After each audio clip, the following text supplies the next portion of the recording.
Okay.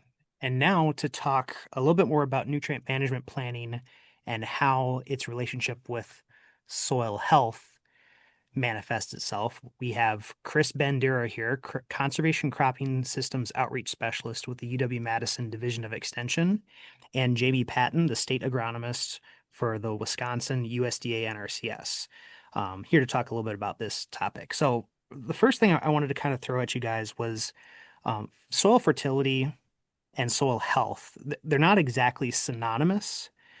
So how do they either positively or negatively impact each other? Like, are they always synergistic? Is there sometimes antagonism that exists with the way that we measure soil health versus soil fertility? Because I think a lot of people end up either mistaking the two as the same thing, or they know a lot about one and not about the other.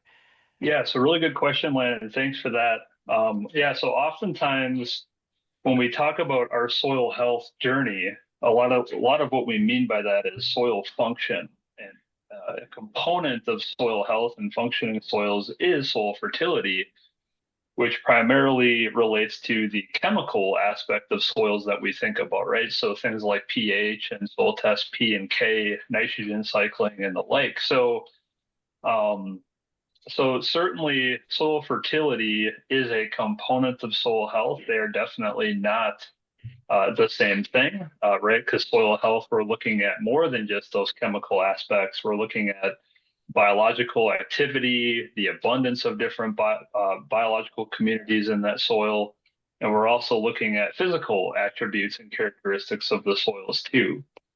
So in general, when we talk about building a healthy soil system or a highly functioning soil system, soil fertility is a core piece of that when we start talking with people about, where do we start? Oftentimes we'll say, like, let's not forget about the basics, right? The fundamentals of make sure our pH is in a good range, right? Between 6 and 7 for most of our crops. And let's make sure soil tests P and K are somewhere near the optimum range to really make sure we have enough nutrients there for crops to grow successfully. And then we can start to look at maybe some of the more challenging management things that we do when we talk about building soil health systems. Hmm. And across those systems, do we generally see sort of the same features of soil health across climate zones, cropping systems? I guess I'm kind of looking at you specifically, Jamie, who's been around a lot of the country and seen many different systems on many different soils. Do you see the soil health manifesting itself sort of in the same ways? We know soil fertility is, more or less a chemical practice, but for soil health, is that kind of a universal do the functions of soil, either good or bad, manifest themselves in ways equally across these systems? That's a great question, Landon. So when we think about it, when I think of soil health, no matter what the system is, I'm going to be looking at the same key properties, right? So I'm more of a physical property kind of person. So I really like to look at aggregate stability. I like to look at bulk density or thinking about that compaction. I like to look at some microbial activity. So while I'm looking at the same factors across all different kinds of soils, different kinds of landscapes, climates, and cropping systems, I'm going to have, however, different expectations for the range of values that I might expect, right? So if, for example, if I'm working with a sandier soil, I'm going to expect potentially a lower aggregate stability that would still be considered quote unquote good as compared to a finer textured soil. The reason for that is simply because of how those soil particles interact with each other.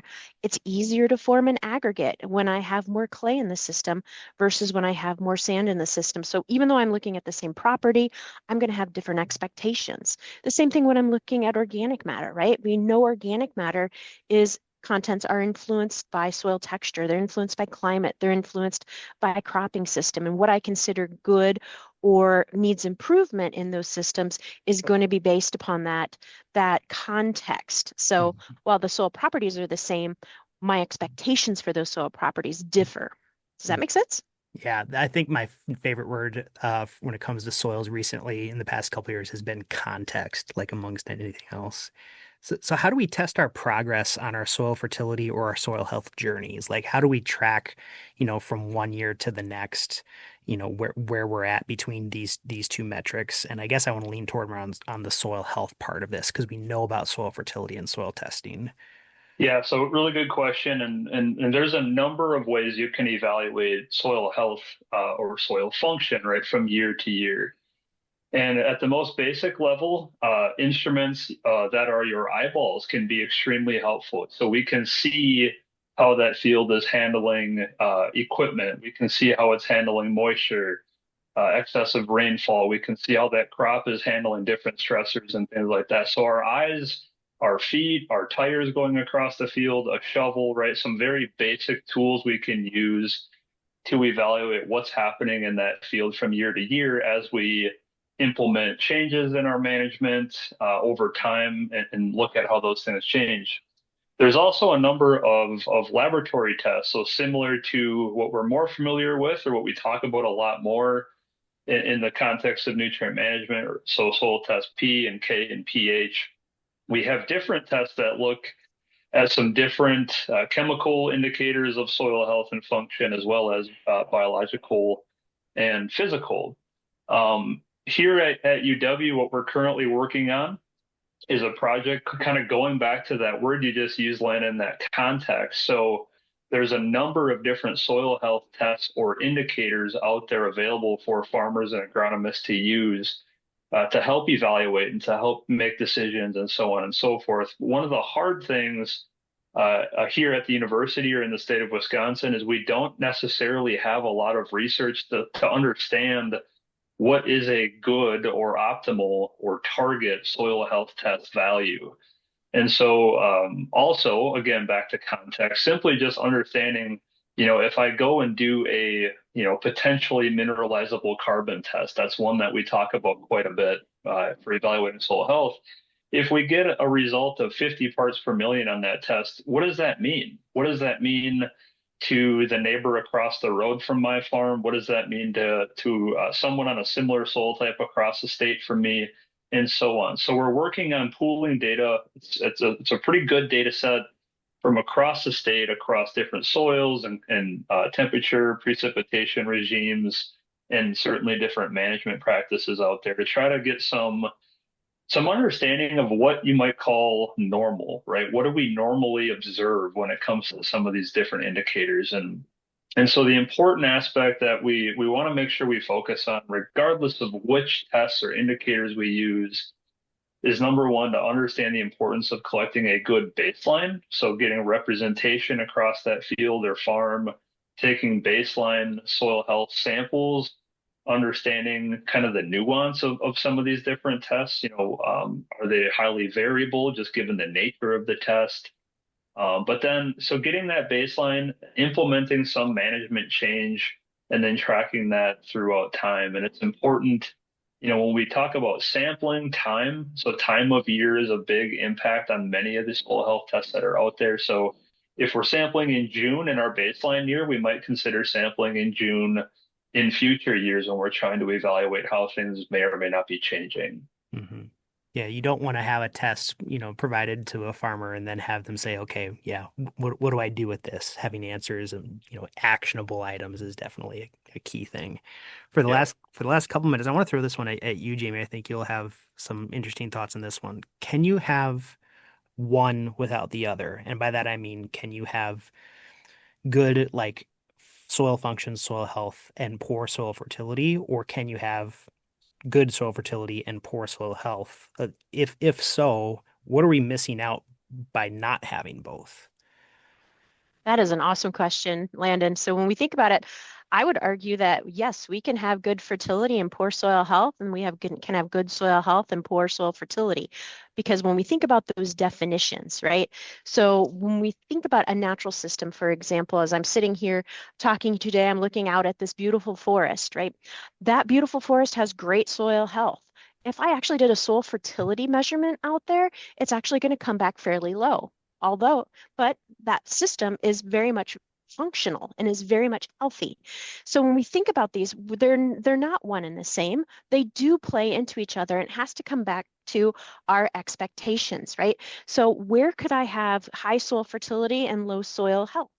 That's actually fairly common, right? So because soil fertility measurements are a measurement of the concentration of nutrient out there, if I am applying a large amount of nutrient out there and I'm building that up over time, and it's very simple to bring those fertility levels up, but maybe I'm using practices that are decreasing organic matter over time, that are decreasing aggregate stability, that are increasing compaction, that are decreasing microbial activity, so on or so forth, right? And so I can have high fertility and low soil function. I can also have high soil function and low soil fertility, right? In that forest example that I just provided, right? So it has to do with that balance. And when we think about these, that's the challenge with using these very subjective words such as good and poor, right? It really depends upon, and we're coming back to this word again, context, right? What do I expect that system to do? And how do I expect that system to function over time? And that will start to derive what I consider to be good or bad in either one of those individual measurements. So, yeah, it's kind of hard to think about because we oftentimes think fertility and soil health go hand in hand, and they do, but that may not be the case depending upon the system I'm working with. Chris, what do you think about that? Yeah, you stole the words out of my mouth, Jamie. That's exactly where I would have went with that question as well. So I think really good recap. And I think again, we know the short term things that we try to manage, like fertility, like you mentioned, they're easier to manage. We have sound recommendation systems that generally do a pretty good job at taking a soil test, P, for example, from something that's very low to optimum, addressing that in the short term to produce a decent crop this year, right? In terms of nutrient availability and that longer term game of, enhancing inherent soil nutrient cycling, nutrient retention, and ultimately making nutrients available to crops and water available to crops and dealing with stressors. That's that long-term game. So in that sense, they're also right, not synonymous. So the time scale for how we address problems with fertility versus soil health are also quite different. Hmm. The measurements are different, so the tools to address them are different. Mm. Absolutely.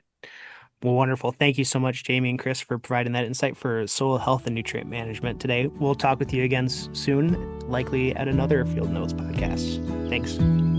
Thanks. Thanks for having us.